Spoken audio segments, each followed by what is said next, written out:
আজ শাবান মাসের 11 তারিখ। শাবান মাসের আগামী 15 তারিখের রাতে আসছে বিশেষ বরকতপূর্ণ রজনী, অর্থাৎ শবে বরাত। মনে রাখবেন, শবে বরাত ফার্সি শব্দ, যার অর্থ হলো মুক্তির রজনী। হাদিসের মধ্যে এ রাতকে লাইলাতুন নিসফি মিন শাবান বলা হয়, অর্থাৎ শাবান মাসের 15 তারিখের রজনী। শবে বরাতের ফজিলত সম্পর্কে বহু হাদিস বর্ণিত আছে।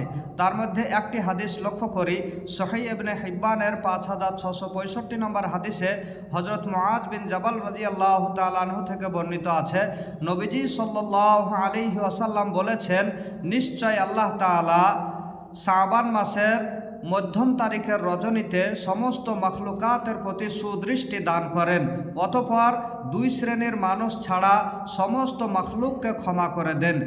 এক, মুশরিককে ক্ষমা করেন না, অর্থাৎ যে ব্যক্তি শিরিক করে। দুই, হিংসাকারীকে ক্ষমা করেন না, অর্থাৎ যে ব্যক্তি হিংসা করে।